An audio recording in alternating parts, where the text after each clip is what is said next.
नमस्कार मित्रों, आर्य टीवी के इस आध्यात्मिक चैनल पर आपका पुनः स्वागत है। पिछले एपिसोड में हमने मनोबोध अर्थात मनाचे श्लोक के 37वें श्लोक का विवेचन सुना। आज हम 38वें श्लोक का विवेचन सुनेंगे।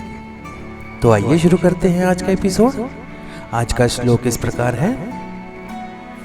मना प्रार्थना तुझला एक आहे, रघुराज थकित हो निपाहे। अवज्ञा कदा हो ये दर्थि न कीजे, मना सज्जना राघवी वस्ति कीजे। आइए मराठी भावार्थ सुनते हैं। हे मना, तुला एक विनंती आहे की प्रभू रामाकडे आश्चर्याने थक्क होऊन पाहत राहा। त्याची महानता, दिव्यता, त्याच्या जवळ कायमची वस्ती कर। माझ्या या विनंतीचा अवहेर करू नकोस। हिंदी भावार्थ सुनते हैं। हे मन, तुमसे एक प्रार्थना है कि विस्मयपूर्वक भगवान राम की ओर देखते रहो। उसकी महानता और दिव्यता को देखकर सदैव उसके साथ रहो। मेरे अनुरोध को नजरअंदाज मत करो। आइए विवेचन सुनते हैं। समर्थ कहते हैं कि मन को एक प्रार्थना है कि रामचंद्र के प्रति आश्चर्य की भावना हमेशा बनी रहे।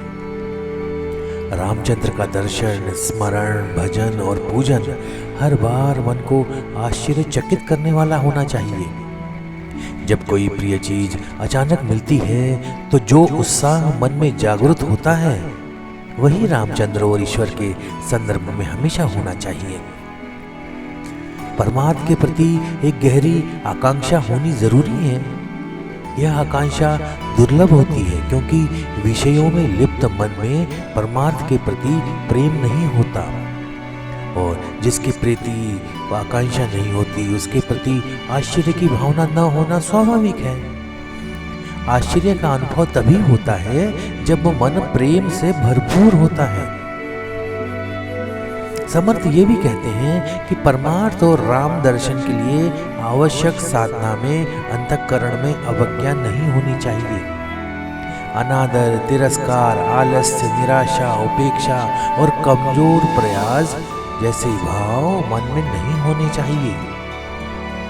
साधना में निरंतरता और समर्पण होना अनिवार्य है। यदि मन में पूरी शक्ति के साथ प्रयास नहीं किया जाता तो परमार्थ की साधना अधूरी रह जाती है।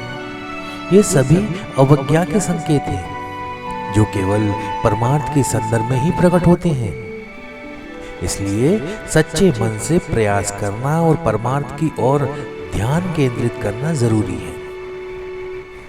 प्रपंच के बारे में ऐसा लगता है कि इसे एक दृष्टिकोण से हितकर माना जा सकता है, लेकिन वास्तव में ऐसा नहीं होता। मनुष्य प्रपंच के प्रति हमेशा आग्रही और उद्योगी रहता है, निरंतर प्रयास करता है। प्रपंच में असफलता भी उसे हतोत्साहित नहीं करती।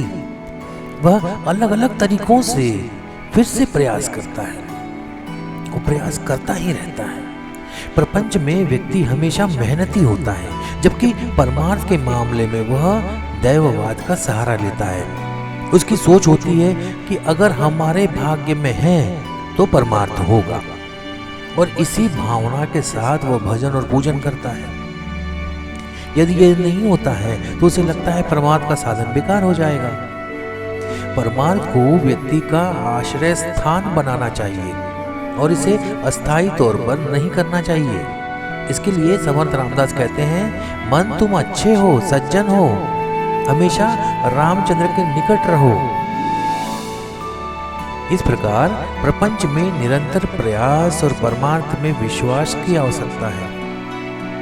जब मनुष्य परमार्थ को प्राथमिकता देता है तभी उसे स्थायी सुख और शांति प्राप्त होती है। प्रपंच के प्रयासों के साथ साथ अगर व्यक्ति परमार्थ के प्रति सच्चा और समर्पित रहे तो ही उसका जीवन सार्थक बनता है।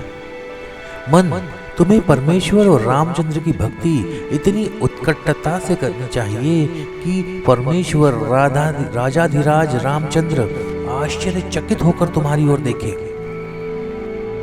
तुम्हारी निष्ठा के प्रति रामचंद्र के हृदय में अपार कौतुक उमड़ना चाहिए। समर्थ रामदास का यह संदेश बहुत महत्वपूर्ण है। सभी लोग ईश्वर की भक्ति करते हैं, लेकिन वो भक्ति कितनी महान है जो ईश्वर को आकर्षित करती है।